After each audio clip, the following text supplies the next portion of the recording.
बदलने की भी जरूरत है, हमें और आपको बदलने की जरूरत है, अपने आप को देखने की जरूरत है। जिस माशरे के अंदर हम और आप रह रहे हैं, तो आज हम आईना तो जरूर देख रहे हैं, मगर जो दाग धब्बे लगे हुए हैं, दिल में लगे हुए हैं, चेहरे पे लगे हुए हैं, आज इन दाग धब्बों को हम दूर नहीं कर रहे। ऐसा मशगूल हो गए मेरे भाइयों कि हम मरना ही भूल गए। लिहाजा हम सब एक दिन मरना है। तो मेरे भाइयों, बुजुर्गों, दोस्तों, आज हमारे लिए इस बात की फिक्र करने की जरूरत है। रसूलुल्लाह सल्लल्लाहु अलैहि वसल्लम ने जो पैगाम दिया कि देखो, कुरान पढ़ाने वाला तुम्हें सबसे बेहतर। इसलिए मैं जहां भी देहातों में जाता हूं तो अपने बहुत से गैर मुस्लिम हिंदू भाई हमारे यहाँ बैठे रहते हैं, प्रोग्राम में बैठे रहते हैं। आमतौर पर माशरे के अंदर आज तक हम अपने गैर मुस्लिम भाइयों को ನಮ್ಮ ಬಹಳಷ್ಟು ಹಿಂದೂ ಬಾಂಧವರಿಗೆ ಇಸ್ಲಾಂ ಅಂದ್ರೆ ಏನು, ಶರಿಯತ್ ಅಂದ್ರೆ ಏನು, ಮಸ್ಜಿದ್ ನಲ್ಲಿ ಏನ್ ಅಮಲ್ ಆಗ್ತದ, ಕುರಾನ್ ಪಠನೆ ಹೆಂಗ್ ಮಾಡ್ತಾರ, ಅಜಾನ್ ಕೊಡೋರಿಗೆ ಏನ್, ಅಜಾನ್ ನಲ್ಲಿ ಯಾವ ಶಬ್ದಗಳು ಉಪಯೋಗ ಆಗ್ತಾವ, ಪ್ರವಾದಿ ಪೈಗಂಬರ್ ಹಜರತ್ ಮೊಹಮ್ಮದ್ ಸಲ್ಲಲ್ಲಾಹು ಅಲೈಹಿ ವಸಲ್ಲಂ ಅವರು ಏನ್ ಕಲಿಸ್ಯಾರ ಅನ್ನುವಂತ ಮಾತು ಅವರು ನಮಗೆ ಕೇಳಿಲ್ಲ, ನಾವು ಅವ್ರಿಗೆ ಕೇಳಿಲ್ಲ. ಪ್ರವಾದಿ ಪೈಗಂಬರ್ ಹಜರತ್ ಮೊಹಮ್ಮದ್ ರಸೂಲುಲ್ಲಾಹ ಸಲ್ಲಲ್ಲಾಹು ಅಲೈಹಿ ವಸಲ್ಲಂ ಅವರು ಸಾರಿ ಹೇಳ್ತಾರ್ರಿ, ಏನಪ್ಪಾ ಅಂದ್ರೆ ನಿಮ್ಮಲ್ಲಿ ಶ್ರೇಷ್ಠ ಮನುಷ್ಯ ಯಾರು? ಈಗ ನಾವು ವಿಚಾರ ಮಾಡಿದ್ರೆ ನಾವೇನ್ ಹೇಳ್ತೀವಿ, ಚಲೋ ಮನಿ ಕಟ್ಟಿದವ, ನೌಕರಿ ಮಾಡವ, ಪಾಟ್ ಪಟ್ಟಿ ಮಾಡಿದವ, ಒಂದ್ 10 ಎಕರೆ ಕಬ್ಬು ಹಚ್ಚಿದವ, ಬೆಳ್ಳಿ ಬಂಗಾರ ಬ್ಯಾಂಕ್ ಬ್ಯಾಲೆನ್ಸ್ ಕೂಡಿಸಿದವ, ಅವ್ನು ದೊಡ್ಡ ಮನುಷ್ಯ ಅಂತ ಹೇಳ್ತೀವಿ. ಆದ್ರೆ ಪ್ರವಾದಿ ಪೈಗಂಬರ್ ಹಜರತ್ ಮೊಹಮ್ಮದ್ ಸಲ್ಲಲ್ಲಾಹು ಅಲೈಹಿ ವಸಲ್ಲಂ ಹೇಳ್ತಾರ್ರಿ, ದೊಡ್ಡ ಮನುಷ್ಯ ಯಾರಪ್ಪ ಅಂದ್ರ ಕುರಾನ್ ಕಲಿತಾವ, ಕುರಾನ್ ಕಲಿಸವ, ನಿಮ್ಮ ಶ್ರೇಷ್ಠ ಮನುಷ್ಯ, ದೊಡ್ಡ ಮನುಷ್ಯ. ಅದೇ ರೀತಿಯಾಗಿ ಪ್ರವಾದಿ ಮೊಹಮ್ಮದ್ ಪೈಗಂಬರ್ ಸಲ್ಲಲ್ಲಾಹು ಅಲೈಹಿ ವಸಲ್ಲಂ ಹೇಳ್ತಾರ್ರಿ, ನೋಡ್ರಿ, ವಿದ್ಯೆ ಅನ್ನೋದು ಏನಿರ್ತದಲ್ಲ ಅದು ಬೆಳಕಿದ್ದಂಗ, ಬೆಳಕು. ನೋಡ್ರಿ, ಇಲ್ಲಿ ಈ ಸ್ಟೇಜ್ ನಲ್ಲಿ ಧರ್ಮ ಪಂಡಿತರು ಕೂತಾರ, ಇಲ್ಲಿ ಬೆಳಕೈತಿ, ಇದೆಲ್ಲ ಕನ್ಸಾಕತೈತಿ. ಆದ್ ಸ್ವಲ್ಪ ಹಿಂದ್ ನೋಡ್ರಲ್ಲ, ಎಲ್ಲ ಕತ್ತಲ ಐತಿ, ಬರೀ ಮುಂದ್ ನೋಡಕತ್ತಿಲ್ಲ, ಇಲ್ಲಿ ಬೆಳಕೈತಿ, ಸ್ಟೇಜ್ನಾಗ ಅವ್ರುಗಳು ಕೂತಾರ, ಇದೆಲ್ಲ ಮಿಂಚಾಕತ್ತೈತಿ, ಇಲ್ಲಿ ಬೆಳಕೈತಿ ಅನ್ನುವಂತ ನಾವು ನೋಡಕತ್ತೀವಿ. ಆದ್ರ ಸ್ವಲ್ಪ ಹಿಂದ್ ನೋಡ್ರಲ್ಲ, ಹಿಂದೆಲ್ಲ ಕತ್ತಲ ಐತಿ. ಅದಕ್ಕೆ ಧರ್ಮ ಪಂಡಿತರಿಗೆ, ಗುರುಗಳಿಗೆ ಒಬ್ರು ಕೇಳಿದ್ರು, ಹಜರತ್ ಜಿ ರಹಮತುಲ್ಲಾಹಿ ಅಲೈಹಿ, ಏನಪ್ಪಾ ಅಂದ್ರ, ಹಜರತ್ರ ದೊಡ್ಡ ಕತ್ತಲು ಯಾವುದು? ದೊಡ್ಡ ಕತ್ತಲ ಯಾವುದು? ಈ ಕಾಣಿಸೋ ಕತ್ತಲ ಹಿಂದೇನು ಕಾಣಿಸಾಕತ್ತಿಲ್ರಿ, ಇದು ಯಾವತ್ತು ಕಾಯಂ ಇರುವಂತ ಕತ್ತಲ ಅಲ್ಲಿದು. ಇದು ಈ ನಕ್ಷತ್ರ ಮೂಡಿದ ಮ್ಯಾಗ ಕಡಿಮೆ ಆಕೈತಿ, ಚಂದ್ರ ಕೂಡಿದ ಮ್ಯಾಗ ಕಡಿಮೆ ಆಕೈತಿ, ಸೂರ್ಯ ಬಂದ್ರ ಎಲ್ಲ ಕಡಿಮೆ ಆಕೈತಿ, ಇಲ್ಲಿ ಮುಗಿದ ಹೋಗ್ತೈತಿ. ಇದು ಕಾಯಂ ಇರುವಂತ ಕತ್ತಲ ಅಲ್ಲ. ಹಜರತ್ರ ಕಾಯಂ ಇರುವಂತ ಕತ್ತಲು ಯಾವುದು ಅಂತ ಕೇಳಿದ್ರು. ಕಾಯಂ ಇರುವಂತ ಕತ್ತಲು ಯಾವುದು? ಹಜರತ್ರ ಹೇಳಿದ್ರು, ಕಾಯಂ ಇರುವಂತ ಕತ್ತಲು ಯಾಪ ಅಂದ್ರ ಯಾರಲ್ಲಿ ವಿದ್ಯೆ ಇಲ್ಲ ಅವ್ ಕಾಯಂ ಕತ್ತಲಾಗಿರ್ತಾನ. ನೋಡ್ರಿ, ಕತ್ತಲ ದಾರಿ ಬೆಳಕಿಲ್ಲ ನಡಕ್ ಸಾಧ್ಯ ಐತೇನ್ರಿ? ಬೆಳಕಿಲ್ಲ ನಡಕ್ ಸಾಧ್ಯನೇ ಇಲ್ಲ. ನಮ್ ಮನೆಗೆ ಹೋಗ್ಬೇಕಾದ್ರೆ ಬೆಳಕು ಬೇಕು. ಎಲ್ಲಿ ಕತ್ತಲು ಇರ್ತಾವ ಹುಳ ಉಪ್ಪುಡಿ ಆಗ್ತಾವ, ಹೌದಿಲ್ರಿ? ಕತ್ತಲ ದಾರಿ ನಡೆಯಾಕ ಬೆಳಕು ಬೇಕು. ಅದಕ್ಕ ಹಜರತ್ ಮೊಹಮ್ಮದ್ ಸಲ್ಲಲ್ಲಾಹು ಅಲೈಹಿ ವಸಲ್ಲಂ ಪ್ರವಾದಿಯವರು ಹೇಳ್ತಾರೆ, ನೀವು ಹುಟ್ಟಿಸಿರುವಂತ ಪರಮಾತ್ಮ ಭಗವಂತ ಅಲ್ಲಾಹ್ ನೀವು ಕೂಡಬೇಕಾದ್ರೆ ನಿಮ್ಮಲ್ಲಿ ಧರ್ಮದ ವಿದ್ಯೆ ಬೇಕು, ವಿದ್ಯೆ ಇರಬೇಕು. ವಿದ್ಯೆ ಶರೀಯತ್ ಅನ್ನುವಂತ ಈ ದಾರಿ ಐತಲ್ಲ, ಈ ದಾರಿ ನಡಿಬೇಕಾದ್ರ ಆ ಪರವಾದಿ ಅಲ್ಲಾಹನ ಭೇಟಿ ಆಗ್ಬೇಕಾದ್ರ, ಭಗವಂತ ಹುಟ್ಟಿಸಿರುವಂತ ಭಗವಂತನ ಭೇಟಿ ಆಗ್ಬೇಕಾದ್ರ ಆ ದಾರಿನೇ ನಡಿಬೇಕಾದ್ರೆ ನಿಮ್ಮಲ್ಲಿ ವಿದ್ಯೆ ಬೇಕು. ವಿದ್ಯೆ ಅಂತೂ ಬಹಳ ಐತಿ, ಆದ್ರ ಧಾರ್ಮಿಕ ವಿದ್ಯೆ. ನಮ್ಮ ಭಾರತ ದೇಶದಲ್ಲಿ ಬಹಳಷ್ಟು ಸೋಫಿಗಳು, ಶರಣರು, ಮಠಾಧೀಶರು, ಪೀರ ಪೈಗಂಬರು ಆಗ್ಯಾರ. ಅವರಲ್ಲಿ ಧಾರ್ಮಿಕ ವಿದ್ಯೆ ಇತ್ತು. ನಾವೇನು ವಿದ್ಯೆ ಅಂದ್ರೆ ಎಲ್ಲ ವಿದ್ಯೆ, ಆದ್ರ ಧಾರ್ಮಿಕ ವಿದ್ಯೆ ನಮ್ಮ ಪರಂಪರೆ ಏನೈತಿ? ಪ್ರವಾದಿ ಪೈಗಂಬರ್ ಏನ್ ಹೇಳ್ಯಾರ, ಜಗದ್ಗುರು ಹಜರತ್ ಮೊಹಮ್ಮದ್ ಸಲ್ಲಲ್ಲಾಹು ಅಲೈಹಿ ವಸಲ್ಲಂ ಏನ್ ಹೇಳ್ಯಾರ, ಕುರಾನ್ ಏನ್ ಹೇಳ್ತೈತಿ, ಕುರಾನ್ ನಲ್ಲಿ ಏನ್ ಯಾವ ಉಪದೇಶ ಅದಾವ, ಯಾವ ಸಂದೇಶ ಅದಾವ, ಅದ ನಮ್ಗೆ ಏನು ಗೊತ್ತಿಲ್ಲ. ನಾವು ಅವ್ರಿಗೆ ಹೇಳಿಲ್ಲ, ನಾವು ಅವರು ನಮಗ ಕೇಳಿಲ್ಲ. ನಾವು ಹಳ್ಳಿ ಒಳಗ ಬಹಳಷ್ಟು ಮಂದಿ ಹೇಳ್ತಾರ, ಏನ್ಪಾ ಮುಸಲ್ಮಾನರು 5 ಹೊತ್ತು ಕಿವ್ಯಾಗ ಬಟ್ಟಿಟ್ಟು ಮುಲ್ಲಾ ಸಾಬ್ ಒದರ್ತಾನ, ಆದ್ರ ಇದು ಆರ್ಕ್ ಏನೈತೆ ಅನ್ನೋದು ಅವ್ರು ನಮ್ಗೆ ಕೇಳಿಲ್ಲ, ನಾವು ಅವ್ರಿಗೆ ಹೇಳಿಲ್ಲ. 5 ಸಲ ಒದರ್ತಾನಿಲ್ರಿ ಮುಲ್ಲಾ ಸಾಬ. ಹಿರಿಯರು ಹೇಳ್ತಾರ, ಧರ್ಮ ಪಂಡಿತರು ಹೇಳ್ತಾರ, ಯಾವ ಊರ್ನೊಳಗ ಅಜಾನ್ ಹಾಕೈತಲ್ರಿ, ಅಜಾನ್ ಉಚ್ಚಾರ ಪ್ರಕಾರ ಆಗ್ಬೇಕು. ಯಾವ ಊರಾಗ ಅಜಾನ್ ಹಾಕೈತಿ ಆ ಊರಾಗ ಜಗಳ ಆಗುದಿಲ್ಲ. ಸೋಪಿಗಳು ಸಾರ್ವಗಾರ ತುರುಕಿ ಇಲ್ಲದ ಊರ ನರಕಕ್ಕೆ ಸಮಾನ ಅನ್ನುವಂತ ಮಾತು ಹೇಳ್ಯಾರ. ಯಾವ ಊರಾಗ ಅಜಾನ್ ಆಗುದಿಲ್ಲ, ಯಾವ ಊರಾಗ ಮಸೀದ್ ಇರುವುದಿಲ್ಲ, ಯಾವ ಊರಾಗ ಮುಸಲ್ಮಾನ್ ಇರುವುದಿಲ್ಲ, ಆ ಊರಲ್ಲ ಅದು ನರಕ ಅನ್ನುವಂತ ಮಾತು ಹೇಳ್ಯಾರ. ಇವತ್ತು ದಿವಸ 50 ವರ್ಷದಿಂದ ಅಜಾನ್ ಕೇಳಕತ್ತೀವಿ. ಅದರ ಅಜಾನದ ಅರ್ಥ ನಾವು ಹೇಳಿಲ್ಲ, ನಾವು ಕೇಳಿಲ್ಲ, ಉಚ್ಚಾರ ಪ್ರಕಾರ ಪೂರ್ತಿ ಮಾಡಿಲ್ಲ. ಎಲ್ಲಿ ಅಜಾನದ ಉಚ್ಚಾರ ಬರಾಬರಿ ಆಗೋದಿಲ್ಲ ಅಲ್ಲಿನೂ ಜಗಳ ಆಗ್ತಾವ. ಅಜಾನ್ ಕಲಿಬೇಕು, ದೀನ ಧರ್ಮ ಕಲಿಬೇಕು. ನೀವು ನಿಮ್ಗೆ ಸ್ವತಂತ್ರ ಐತಿ. ನೀವು ಒಂದು ವ್ಯಾಪಾರಿ ಆಗ್ಬೋದು, ವಿದ್ಯಾವಂತ ಆಗ್ಬೋದು, ನೀವು MLA ಆಗ್ಬೋದು, MP ಆಗ್ಬೋದು, ಮಂತ್ರಿ ಆಗ್ಬೋದು. ಆದ್ರೆ ಹಿರಿಯರು ಅವ್ಲಿ ಎಕ್ರಮ್ ಹೇಳ್ತಾರ, ಕಂತ್ರಿ ಮಾಡೋವಾಗಬೇಡಪ್ಪ, ಏನಾದ್ರೂ ಆಗು, ಮೊದಲ ಮಾನವನಾಗು, ನೀನು ಧಾರ್ಮಿಕನಾಗು. ಪರವಾದಿ ಪೈಗಂಬರ್ ಹಜರತ್ ಮೊಹಮ್ಮದ್ ಸಲಾಸನ ಸುನ್ನತ್ ಶರೀಯತ್ ಮ್ಯಾಗ ಹಿರಿಯರು, ಸೂಫಿ, ಸಂತರು, ಶರಣರು, ಮಠಾಧೀಶರು ಏನ್ ದಾರಿ ಹಾಕೊಟ್ರ ಅದ್ರ ಮ್ಯಾಗ ಮೊದಲು ನಡಿ, ಮಾನವನಾಗು, ನೀನು ಮೊದಲು ಮಾನವನಾಗು. ನಮ್ಮ ಔಲಿಯಾ ಕರಾಮ್ ಒಳಗ ಒಬ್ಬ ಹಜರತ್ ಮೌಲಾನಾ ಅಹಮದ್ ಅಲಿ ಸಾಬ್ ಲಾಹೋರಿ ರಹಮತುಲ್ಲಾ ಅಲಿಯವರು ಹಗಲತ್ತೊಳಗ ಕೈಯಾಗ ದೀಪ ಇಟ್ಕೊಂಡು ಅಡ್ಡಾಡಕತ್ತಿದ್ರು. ಅವಾಗ ಹಳ್ಳಿ ಒಳಗ ಆ ಪ್ಯಾಟಿ ಒಳಗ ಆ ಸಂತಿ ಒಳಗ ಯುವಕರು ಬಂದ್ರು, ಕೇಳಿದ್ರಂತ, ಏನ್ರಿ ಹಜರತ್ರ ಸೂರ್ಯ ಹುಟ್ಟಾನ, ಬೆಳಕಿಲ್ಲ ಐತಿ, ಹಗಲತ್ತೊಳಗ ದೀಪ ಇಟ್ಕೊಂಡು ಅಡ್ಡಾಡಕತ್ತಿರ್ಲ ಅಂದ್ರು. ಅವಾಗ ಹಜರತ್ ಹೇಳಿದ್ರು, ಇಲ್ಲ ತಮ್ಮ, ನಾನು ಮನುಷ್ಯರಿಗೆ ಹುಡುಕಾಡಕತ್ತೀನಂದ್ರ. ಅವಾಗ ಎಲ್ಲಾ ಯುವಕರು ಕೇಳಿದ್ರಂತ, ಹಜರತ್ರ ಈ ಎಲ್ಲಾ ಪ್ಯಾಟಿ ಸಂತಿ ಎಲ್ಲಾ ಮನುಷ್ಯರು ತುಂಬೈತಿ, ಇವ್ರು ಮನುಷ್ಯರ ಅಲ್ಲನ, ನಾವು ಮನುಷ್ಯರ ಅಲ್ಲನ ಕೇಳಿದ್ರಂತ. ಅವಾಗ ಹಜರತ್ ಅಹಮದ್ ಅಲಿ ಲಾಹೋರಿ ರಹಮತುಲ್ಲಾ ಅಲಿ ಹೇಳಿದ್ರು, ಮನುಷ್ಯರು ಆಕಾರದೊಳಗ ಮನುಷ್ಯರು ಕಾಣಿಸಾಕತ್ತಾರ, ಆದ್ರ ಆಚಾರ ವಿಚಾರದೊಳಗ ನನಗೆ ಮನುಷ್ಯರು ಕಾಣಕತ್ತಿಲ್ಲ ಅಂತ ಹೇಳಿದ್ರು. ಇವತ್ತೇನ್ರಿ ಆಕಾರದೊಳಗ ನಾವು ಮನುಷ್ಯ ಕಾಣಿಸಾಕತ್ತೀವಿ, ಚಲೋ ಡಾಕ್ಟರ್ ಕಾಣಿಸಾಕತ್ತೀವಿ, ವಕೀಲ್ ಕಾಣಿಸಾಕತ್ತೀವಿ, ಏನ್ರಿ ಲಘೋಪತಿ ಕಾಣಿಸಾಕತ್ತೀವಿ, ನಾವು ಮನುಷ್ಯರು ಕಾಣಿಸಾಕತ್ತೀವಿ ಆಕಾರದೊಳಗ. ಆದ್ರ ವಿಚಾರಣೆಯೊಳಗ, ಆಚಾರದೊಳಗ ಇವತ್ತು ಮನುಷ್ಯರು ನಾವು ದೂರ ಆಗಕತ್ತೀವಿ. ಯಾ ಕಾಲದೊಳಗೆ ನೋಡ್ರಿ ಮನುಷ್ಯರು ಕೂಡಿದ್ರು. ಯಾಕಂದ್ರೆ ನಮ್ಮ ಭಾರತ ದೇಶದ ಒಂದು ಪರಂಪರೆ ಐತಿ. ನಮ್ಮ ಭಾರತ ದೇಶದ ಒಂದು ಪ್ರೀತಿ, ಪ್ರೇಮ, ವಾತ್ಸಲ್ಯ ಐತಿ. ಮಾಮ, ಮುತ್ಯ, ಕಾಕ, ಅಜ್ಜ, ಅತ್ತಿ, ಅಜ್ಜಿ ಅನ್ನುವಂಥದ್ದು ಒಂದು ಪರಂಪರೆ ಐತಿ. ಇವತ್ತು ನಾವು ಎದರೊಳಗೆ ಕೂಡಿವಿ, ಬರೀ ಹಾಯ್ ಹಲೊಳಗದೀವಿ, ಫ್ಯಾಷನ್ ಒಳಗೆ ಬಂದೀವಿ, ವಿದೇಶಿಯವರು ಬಿಟ್ಟು ಹೋಗಿರುವಂತ ದಾರಿ ಮ್ಯಾಗ ನಡೆಯಕತ್ತೀವಿ. ನಮ್ಮ ಪರಂಪರೆ, ನಮ್ಮ ಸೋಪಿಗಳು, ಶರಣರು, ಸಂತರು, ಮಠಾಧೀಶರು, ಪೀರ್ ಪೈಗಂಬರು ಯಾವ ದಾರಿ ಕೊಟ್ಟಾರ ಆ ದಾರಿ ಬಿಟ್ಟು ನಡೆಯಕತ್ತೀವಿ. ಈ ಮಾತು ಸಲುವಾಗಿ ಮೊನ್ನೆ ಒಂದು ನಾನು ಪ್ರೋಗ್ರಾಮ್ ನಲ್ಲಿ ಒಂದು ಉದಾಹರಣೆ ಹೇಳಿದ್ದೆ. ಏನಪ್ಪಾ ಅಂದ್ರ, ಒಮ್ಮೆ ಗುರುಗಳು ಶಿಷ್ಯರಿಗೆ ಕೂಡಿಸಿ ಒಂದು ಬುದ್ಧಿ ಮಾತು ಹೇಳಿದ್ರು. ಏನಪ್ಪಾ ಅಂದ್ರ, ನೋಡಪ್ಪ, ನನ್ನ ಕೈಯಾಗ ಇದು ವರ್ಲ್ಡ್ ಮ್ಯಾಪ್ ಐತಿ. ಏನ್ರಿ ವರ್ಲ್ಡ್ ಮ್ಯಾಪ್ ಅಂದ್ರ ಜಗತ್ತಿನ ನಕ್ಷೆ. ಈ ಜಗತ್ತಿನ ನಕ್ಷೆ ತನ್ನ ಕೈಯಿಂದ ಹರಿದ್ರು. ಈ ಜಗತ್ತಿನದೊಳಗ ದೇಶ ಕೂಡಿದದಾವ, ನದಿ ಕೂಡಿದದಾವ, ಸಮುದ್ರ ಕೂಡಿದದಾವ, ಗುಡ್ಡಿ ಕೂಡಿದದಾವ. ಆದ್ರ ಇವತ್ತು ನಾನು ಈ ನಕ್ಷೆ ಏನೈತಲ್ಲ ದೇಶದ್ದು, ಈ ಎಲ್ಲಾ ಜಗತ್ತಿನ ಈ ಎಲ್ಲಾ ವರ್ಲ್ಡ್ ಮ್ಯಾಪ್ ನ ಹರಿದು 10-12 ತುಣುಕು ಮಾಡಿ ಶಿಷ್ಯರ ಕೈಯಾಗ ಕೊಟ್ರು. ಬಟ್ ಹೇಳಿದ್ರು, ನಾ ಮೊದಲಿ ಹೆಂಗಿತ್ತು ಹಂಗೆಲ್ಲಾ ಕೂಡ್ಸ್ಕೊಂಡ್ ಬರ್ರಿ, ನಾ ನಿಮ್ಗೆ ಬಹುಮಾನ ಕೊಡ್ತೇನೆ ಅಂತ ಹೇಳಿದ್ರು. ಶಿಷ್ಯರು ಹೋಗಿ ಕೂತ್ರು, ಕೈ ಹಿಡಿದು ತಲೆ ಕೈ ಹಚ್ಚಿ ಎಲ್ಲಾ ಹರಿದು ಕೊಟ್ಟಾರ. 10-12 ತುಣುಕು ಮಾಡಿ ದೇಶಕ್ಕೆ ಕೂಡಿಸ್ಬೇಕಂತ, ಈ ಗುಡ್ಡ ಕೂಡಿಸ್ಬೇಕಂತ, ಏನ್ರಿ ಮನಿ ಕೂಡಿಸ್ಬೇಕಂತ, ಹೊಲ ಕೂಡಿಸ್ಬೇಕಂತ, ಅವ ಸಮುದ್ರ ಕೂಡಿಸ್ಬೇಕಂತ, ಎಲ್ಲಿ ಕೂಡ್ತಾರ ಎಲ್ಲ ಹರಿದು ಕೊಟ್ಟಾರ. ಆದ್ರ ಒಂದ್ ಶಿಷ್ಯ ತಲೆ ಕೈ ಹಚ್ಚಿ ವಿಚಾರ ಮಾಡ್ತಾ ಆ ತುಣುಕು ಹುಡುಕಾಡ್ಕೋತ ಕೂತಾಗ ಅವಂಗೊಂದು ಕಣ್ಣು ನದರ ಬರ್ತದೆ. ಒಂದು ಕಣ್ಣು ಸಿಕ್ತಿ ಅದ್ರೊಳಗ. ಯಾಕಂದ್ರ ಆ ನಕ್ಷೆದ ಹಿಂಭಾಗದೊಳಗೆ ಒಂದು ಮನುಷ್ಯನ ಚಿತ್ರ ಇತ್ತು. ಆ ವರ್ಲ್ಡ್ ಮ್ಯಾಪಿನ ಆ ನಕ್ಷೆ ಹಿಂದೆ ಒಂದು ಮನುಷ್ಯನ ಚಿತ್ರ ಇತ್ತು. ಹರಿದಾಗ ಬರೀ ಅವನ್ ಮೊದಲು ಒಂದು ಕಣ್ಣು ಕಾಣಿಸ್ತಿ. ಆ ಶಿಷ್ಯ ವಿಚಾರ ಮಾಡಿದಂತ, ಕಣ್ಣು ಐತೆ ಅಂದ್ರೆ ಮೂಗ್ನು ಇರ್ಬೋದು, ಕೈನು ಇರ್ಬೋದು, ಕಾಲು ಇರ್ಬೋದು.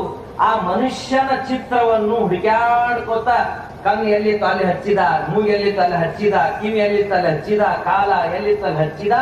ಎಲ್ಲ ಮನುಷ್ಯ ಪೂರ್ತಿ ಆದ್ಮೇಲೆ ಹೊಳಿಸಿ ನೋಡಿದ್ರೆ ಇಡೀ ಜಗತ್ತಿನ ನಕ್ಷೆ ಪೂರ್ತಿ ಆಗಿತ್ತು. ಅವಾಗ ಆ ಶಿಷ್ಯ ಬಹಳ ಖುಷಿಪಟ್ಟ, ಗುರುಗಳ ಕೈಯಾಗ ಬಂದು ಕೊಟ್ಟ. ಅದರ ಹತ್ರ ನೀವ್ ಏನ್ ಕೊಟ್ಟಿದ್ರಲ್ಲ ಗುರುಗಳ ಆ ಎಲ್ಲ ಹರಿದು ಕೊಟ್ಟಿದ್ರಿ 12 ತುರುಕ್ ಆಗಿತ್ತು. ನೀವ್ ಹೇಳಿದ್ರಿ ಗುಡ್ಡ ಕೂಡಿಸ್ಬೇಕು, ಮನಿ ಕೂಡಿಸ್ಬೇಕು, ಹೊಲ ಕೂಡಿಸ್ಬೇಕು, ದೇಶಕ್ಕೆ ಕೂಡಿಸ್ಬೇಕು, ಸಮುದ್ರ ಕೂಡಿಸ್ಬೇಕಂತ ಹೇಳಿದ್ರಿ. ನಾನು ಎಲ್ಲಾ ಮಾಡಿದ್ದೆ. ಅದು ಹೆಂಗ್ ಮಾಡಿದ್ದೆ ಅಂತ ಕೇಳಿದಾಗ ಅದ್ರ ಹತ್ರ ಈ ನಕ್ಷೆ ಹಿಂದ್ಗಡೆ ಮನುಷ್ಯನ ಚಿತ್ರ ಇತ್ತಲ್ಲ, ಒಂದ ಕಣ್ಣನ್ನು ಕಾಣಿಸ್ತಿ, ಅದ್ರ ಪ್ರಕಾರ ನೋಡ್ಕೋತ ನಾನು ಪೂರ್ತಿ ಮನುಷ್ಯನ ಚಿತ್ರವನ್ನು ಪೂರ್ತಿ ಮಾಡಿದ್ನಿ. ಆವಾಗ ಇದು ಎಲ್ಲ ವರ್ಲ್ಡ್ ಮ್ಯಾಪ್ ಪೂರ್ತಿ ಆಯ್ತು. ಆವಾಗ ಗುರುಗಳು ಹೇಳಿದ್ರಂತ, ನೋಡ್ತಮ್ಮ ನೀನು ಮನುಷ್ಯನ ನೋಡಿ ಇನ್ನು ಚಿತ್ರನು ಪೂರ್ತಿ ಮಾಡಿದಲ್ಲ. ಯಾರ ಕಾಲದೊಳಗ ಮನುಷ್ಯರು ಕೂಡಿದ್ರು ಆವಾಗ ಜಗತ್ತನೊಳಗ ಶಾಂತಿ ಇತ್ತು, ದೇಶ ಕೂಡಿತಿತ್ತು, ಸಮುದ್ರ ಕೂಡಿತ್ತು, ಮನಿ ಕೂಡಿತ್ತು, ಏನ್ರಿ ಎಲ್ಲ ಕೂಡಿತ್ತು. ಇವತ್ತು ಎಲ್ಲ ಒಡೆದೋಗೈತಿ, ಮನುಷ್ಯನು ಕೂಡಿಲ್ಲ. ಗುರುಗಳು ಹೇಳಿದ್ರಂತ ಇದ್ರೊಳಗೆ ನಮ್ದು ಬುದ್ಧಿ ಮಾತೈತಿ. ಗುರುಗಳ ಇನ್ನೊಂದು ಬುದ್ಧಿ ಮಾತು ಹೇಳ್ಬಿಡ್ರಿ, ಯಾಕಂದ್ರೆ ನಮ್ ಟೈಮ್ ಆಗೈತಲ್ಲ ಹೋಗಿ ಹೇಳಿದಾಗ ಅವಾಗ ಹಜರತ್ ಹೇಳಿದ್ರಂತ, ಬುದ್ಧಿ ಮಾತು ಕೇಳಕ್ ಕೂತಿ ಅಂದ್ರೆ ಇನ್ನೊಂದು ಮಾತು ಕೇಳಪ್ಪ. ಏನಂದ್ರ ನೀನು ಅಡಿಗೆ ಮಾಡಿ ಅಂತ ಕೇಳಿದ್ರಂತ. ಅದ್ರತ್ರ ಅಡಿಗೆ ಮಾಡೀನಿ ಅಂತ. ಎಷ್ಟು ಕಿಲೋದ್ ಮಾಡಿ? 5 ಕಿಲೋ, ಬಾಳ 10 ಕಿಲೋ ಮಾಡೀನಿ. ಎಷ್ಟು ದೊಡ್ಡ ಬಗುನೊಳಗೆ ಮಾಡಿ? ಬಾಳ 10-15 ಕಿಲೋ ದೊಡ್ಡ ಬಗುನಿ ತಗೊಂಡ್ ಮಾಡೀನಿ. ಅದ್ರತ್ರ ನಾನು ನಿಮ್ ಕೇಳೋದು ಬುದ್ಧಿ ಮಾತು, ನೀವು ಅಡಿಗೆ ಮಾತು ಹೇಳಕತ್ತಿಲ್ಲ ಅಂತ ಕೇಳಿದ್ರಂತ. ಅವಾಗ ಗುರುಗಳು ಹೇಳಿದ್ರಂತ, ಇಲ್ಲ ತಮ್ಮ ಇದ್ರೊಳಗೆ ನಿನ್ಗೊಂದು ಬುದ್ಧಿ ಮಾತೈತಿ. ಏನಪ್ಪಾ ಅಂದ್ರ, ಎಷ್ಟು ದೊಡ್ಡ ಅಡಿಗೆ ಇರ್ತೈತಿ ಅಷ್ಟು ದೊಡ್ಡ ಬಗೋನಿ ಇರ್ತೈತಿ. ಆದ್ರ ಆ ಬಗೋನಿ ನೀವು ತೊಳಿತಿಲ್ಲ ಅಡಿಗೆಗಿಂತ ಮುಂಚೆ ಏನ್ ಮಾಡ್ತಿ? ಒಳಗ ಚಲೋ ತಂಗ ತಿಗ್ತಿ, ಮ್ಯಾಗ ಬರೇ ಕೈ ಆಡಿಸ್ತಿ. ಇದ್ರೊಳಗೆ ನಮ್ ಬುದ್ಧಿ ಮಾತೈತಿ. ನೀನು ಬರೇ ಮೈ ಬರೇ ಕೈ ಆಡಿಸ್ಕೋ, ಆದ್ರೆ ಒಳಗೇನೈತಲ್ಲ ತಿಕ್ಕಿ ನೀನು ಹಸನು ಮಾಡ್ಕೋ. ಈ ಇದ್ರೊಳಗೆ ಬುದ್ಧಿ ಮಾತೇನಪ್ಪ ಅಂದ್ರೆ, ಇವತ್ತ ನಾವು ಬರೇ ಮ್ಯಾಗ ಏನೈತ್ರಿ ತೊಳ್ಕೊಳಕತ್ತೀವಿ, ಆದ್ರ ಒಳಗಿನ ಎಲ್ಲ ಕರ್ಗಾಗೈತಿ. ಮಾನವ ಕಾಣ್ಸಾಕ ರೂಪ್ನೊಳಗ ಕಾಣ್ಸಾಕ, ಆಕಾರದೊಳಗ ಮನುಷ್ಯ ಕಾಣ್ಸಾಕತ್ತಾನ, ಆದ್ರ ಒಳಗೆಲ್ಲ ಏನೈತ್ರಿ ಒಳಗ ಪಾಪ. ಒಳಗೇನ್ರಿ ನಾನಾ ತರದ ಗುಣ ಆಗ ಪಾಪನ ಒಳಗತ್ತೈತಿ. ನಾವು ಒಳಗಿನ ತಿಕ್ಕೋಬೇಕು. ಆದ ಕಾರಣ ನಾವು ಒಳಗಿನ ತಿಳ್ಕೋಬೇಕಾದ್ರೆ ಏನ್ ಮಾಡ್ಬೇಕ್ರಿ? ನಾವು ಅಲ್ಲಾನ ಪರಮಾತ್ಮನ ಭಗವಂತನ ಜಪ ಮಾಡಬೇಕು, ಕುರಾನ್ ಪಠನೆ ಮಾಡಬೇಕು, ಅಜಾನ್ ಆದ್ಮೇಲೆ ನಮಾಜ್ಗೆ ಹೋಗ್ಬೇಕು, ಮಕ್ಕಳಿಗೆ ದೀನ ಧರ್ಮ ಕಲಿಸ್ಬೇಕು. ಬಹಳಷ್ಟು ಮಂದಿ ಹಿರಿಯರು ಹೇಳ್ತಾರ, ಮೊದಲ ನಮ್ ಹುಡುಗ ದೊಡ್ಡವಾಗ್ಯಾನ್ರಿ, ಮಾಷಾ ಅಲ್ಲಾ ದೊಡ್ಡವಾಗ್ಯಾನ್ರಿ, ಮತ್ತ ವಿದ್ಯಾವಂತನು ಅದಾನ್ರಿ, ರೊಕ್ಕನು ಚಲೋ ಗಳಸಾಕತ್ತಾನ್ರಿ. ಆದ್ರ ಈಗ ಲಗ್ನ ಟೈಮ್ ಆಗೈತಿ, ಒಂದ್ ಯಾವ್ದಾರ ಚಲೋ ಹುಡುಗಿ ನೋಡಿ ನೀವು ಲಗ್ನ ಮಾಡ್ರಿ. ಎಲ್ಲಾ ಬರಬರದಾನ್ರಿ ನಮ್ ಹುಡುಗ, ಆದ್ರ ಸ್ವಲ್ಪ ಏನಪ್ಪಾ ಅಂದ್ರ ಧಾರ್ಮಿಕ ವಿಷಯದೊಳಗೆ ಸ್ವಲ್ಪ ಹಿಂದ್ ಮಾಡ್ತಾನ. ಪಾಲಿಟಿಕ್ಸ್ನು ಮಾಡ್ತಾನ, ಹೊಲ ತೋಟಪಟ್ಟಿನೂ ಮಾಡ್ತಾನ, ಬಂಗ್ಲೆನೂ ಮಾಡ್ಯಾನ, ರೊಕ್ಕನು ಗಳಿಸ್ತಾನ, 4-5 ಮಂದಿ ಜೊತೆ ಇರ್ತಾನ, ಎಲ್ಲ ಐತ್ರಿ. ಆದ್ರೆ ಸ್ವಲ್ಪ ಧಾರ್ಮಿಕ ವಿಷಯದೊಳಗೆ ಹಿಂದ್ ಮುಂದಾನ ಅನ್ನೋಂಥ ಮಾತು ಈಗ ಹೇಳ್ತಾರ ಮಂದಿ. ಏನ್ ನೋಡ್ತೀರಿ ಲಗ್ನದಾಗ? ಬರೀ ಹೊಲ ಮನಿ ತೋಟ ಪಟ್ಟಿ ಬಂಗ್ಲೆ ನೌಕರಿ, ಎಷ್ಟ್ ಪೇಮೆಂಟ್ ಐತಿ ಇದ ನೋಡ್ತೀವಿ. ಅವನ ಗುಣ ಹಿಂಗದಾವ, ಅವನ ಅಖ್ಲಾಕ್ ಹೇಳ್ತಾನ, ನಮಾಜ್ನು ಮಾಡ್ತಾನಿಲ್ಲೋ, ದೀನ್ ಧರ್ಮ ನಡೀತಾನೆ ಇಲ್ಲೋ, ಕುರಾನ್ ಪಠನೆ ಮಾಡ್ತಾನಿಲ್ಲೋ, ಹಲಾಲ್ ಕಳಿಸ್ತಾನಿಲ್ಲೋ, ಇದೇ ನೋಡುದಿಲ್ಲ. ಒಂದು ಉದಾಹರಣೆ ಪ್ರಕಾರ ಹಜರತ್ರು ಹೇಳ್ತಾರ್ರಿ, ಉದಾಹರಣೆ ಪಂಡಿತರು ಹೇಳ್ತಾರ, ಒಬ್ಬ ತಂದೆಗೆ 4-5 ಮಕ್ಕಳಿದ್ರು. ಒಬ್ಬ ಬೆಂಗಳೂರದಾಗಿದ್ದ, ಒಬ್ಬ ಆಸ್ಟ್ರೇಲಿಯಾದಾಗಿದ್ದ, ಎಲ್ಲ ಇದ್ದ. ಆದ್ರೆ ಒಮ್ಮೆ ತಂದೆ ಅವ್ರಿಗೆ ಏನಾತ್ರಿ, ತಂದೆಯವರಿಗೆ ಎದೆಯಲ್ಲಿ ನುಸಾಕತಿ, ಹಾರ್ಟ್ ಬತ್ತವ್ರಿಗೆ. ಊರಾಗಿದ್ದವ ಮಗ ಏನ್ ಹೇಳಿದ, ಚಲೋ ದವಾಖಾನೆ ಹುಬ್ಳಿಗೆ ತಗೊಂಡು ಹೋಗ್ತೀನಿ, ಅಲ್ಲಿ ಹೋಗಿ ಚಲೋ ದವಾಖಾನೆ ನಾನು ತೋರಿಸ್ಕೋತೀನಿ ಅಂತ ಹುಬ್ಳಿಗೆ ಬಂದ ಡಾಕ್ಟರಿಗೆ ಮೊದಲ ಮಾತೇನು ಹೇಳ್ದ, ಬೇಕಾದಷ್ಟು ರೊಕ್ಕ ಖರ್ಚಾಗಲ್ರಿ ಹಜರತ್ ಸಾಹೇಬ್ರ, ಏನೈತ್ರಿ ನೀವು ನಮ್ಮ ಅಪ್ಪರಿಗೆ ಚಲೋ ಟ್ರೀಟ್ಮೆಂಟ್ ಕೊಡಬೇಕು, ಚಲೋ ಔಷಧಿ ಕೊಡಬೇಕು. ಯಾಕಂದ್ರ ನೋಡ್ರಿ, ಶರಾಪತಿಯಿಂದ ಲೂಟಿ ಮಾಡುವಂತ ದಂಧೆ ಕಾರೋಬಾರ ಯಾವ್ದಾದ್ರು ದವಾಖಾನೆ. ಇವತ್ತು ನಾವು ಡಾಕ್ಟರ್ ಮಾತು ಹೆಚ್ಚು ಕೇಳ್ತೀವೋ ಏನು ಸೋಫಿ ಸಂತರು ಮಠಾಧೀಶರು ಧರ್ಮ ಪಂಡಿತರು ಮಾತು ಕೇಳ್ತೀವಿ ಹೆಚ್ಚು? ಯಾರ ಮಾತು ಕೇಳ್ತೀವಿ? ಡಾಕ್ಟರ್ ಹೆಂಗ್ ಹೇಳ್ತಾನ ಎಲ್ಲ ಕೇಳ್ತೀವಿ. ಡಾಕ್ಟರ್ ಹಲಾಲ್ ಹರಾಮ್ ಮಾಡಂದ್ರೆ ಮಾಡ್ಕೊಂಡ್ ಬಿಡ್ತೀವಿ. ಅದ ಧರ್ಮ ಪಂಡಿತರು ಸೋಫಿ ಸಂತರು ಯಾರು ಹೇಳಿದ್ರ ಹಲಾಲ್ ಇದ್ದಿದ್ದು ಹರಾಮ್ ಹರಾಮ್ ಇದ್ದಿದ್ದು ಹಲಾಲ್ ಮಾಡ್ಕೋತೀವಿ. ಡಾಕ್ಟರ್ ಮಾತು ಹೆಚ್ಚು ಕೇಳ್ತೀವಿ, ಧರ್ಮ ಪಂಡಿತರ ಮಾತು ನಾವು ಕೇಳುದಿಲ್ಲ. ಡಾಕ್ಟರ್ ಅಂತ ಹೆಚ್ಚು ಹೊತ್ತು ಕುಂದಿರ್ತೀವೋ, ಇನ್ನು ಮಸೂದ್ನೊಳಗ ಮಂದಿರ್ನೊಳಗೆ ಹೋಗಿ ನಾ ಜಪಾದೊಳಗೆ ಕುಂದು ಹೆಚ್ಚು ಕುಂದಿರ್ತೀವಿ. ಡಾಕ್ಟರ್ ಅಂತೇಳಿ 3 ತಾಸು 4 ತಾಸು ಕುಂದ್ರಾಕ್ ತಯಾರಿದ್ದೀವಿ. ಆದ್ರೆ ಮಸ್ಜಿದ್ನೊಳಗ ಮಂದಿರದೊಳಗೆ ಹೋಗಿ ಕೂತು ಜಪ ಮಾಡಿ ಆ ಭಗವಂತ ಪರಮಾತ್ಮಂದ ಹೇಳಿ ಕೇಳಿ ಅಲ್ಲ, ಪರಮಾತ್ಮ ನನ್ ನಾನಾ ತರ ಕಷ್ಟ ಅದಾವಪ್ಪ ಅಲ್ಲಿ ಜಪ ಮಾಡೋದು ಬಿಡ್ತೀವಿ. ಡಾಕ್ಟರ್ ಕುಂದಿರ್ತೇವೆ. ಡಾಕ್ಟರ್ ಹೇಳಿದ ಏನ್ ಟೆನ್ಷನ್ ತಗೋಬೇಡತಮ್ಮ, ಯಾಕಂದ್ರ ರೊಕ್ಕ ನಾವು ಬಂದಾನ. ಈಗಂತೂ ಹೆಂಗ್ ಬಂದಾನ, ಯಾರ ಗಾಡಿಯಾಗ ಬಂದಾನ, ಯಾರ ಚಶ್ಮಾ ಹಚ್ಕೊಂಡ್ ಬಂದಾನ, ಯಾರ ವಸೂಲಿಂದ ಬಂದಾನ, ಮಾತಾಡೋದು ಹೆಂಗ್ ನಿಂತಾನ, ಅದ್ರ ಮ್ಯಾಗ ಚಾರ್ಜ್ ಆಗಾಕತ್ತೈತಿ ಈಗೆಲ್ಲ. ಯಾರು ಡಾಕ್ಟರ್ ಇದ್ರ ತಪ್ಪು ತಿಳಿಬೇಡ್ರಿ, ಆಗುವಂತ ಮಾತು ಹೇಳಾಕತ್ತೀನಿ. ಡಾಕ್ಟರ್ ಸಾಹೇಬ್ ಹೇಳಿದ್ರು ಏನ್ ಟೆನ್ಷನ್ ತಗೋಬೇಡ್ತಮ್ಮ, VIP ಟ್ರೀಟ್ಮೆಂಟ್ ಕೊಡ್ತೀನಿ, ಒಂದ್ ಅರ್ಧ ತಾಸು ನೀವು ಕುಂದ್ರ ಅಂತ ಕುಂದ್ರಿಸಿದ್ರು. ಕುಂದ್ರಿಸಿದ ಮ್ಯಾಗ ಒಂದ್ ಅರ್ಧ ತಾಸು ಆದ್ಮೇಲೆ ಬಂದ ಆ ಮಕ್ಕಳು ಅವ್ ಮತ್ತು ಬ್ಯಾರೆದವ್ರ ಮಕ್ಕಳು ಬಂದಿದ್ರು, 3-4 ಮಕ್ಕಳು ಅವ್ರು ಎಲ್ಲ ಕೂಡಿದ್ರು. ಏನಾತ ಏನೆಲ್ಲ ಹಾರ್ಟ್ ಆಗೈತಿ, ಹಿಂಗಾಗೈತಿ ಎಲ್ಲ.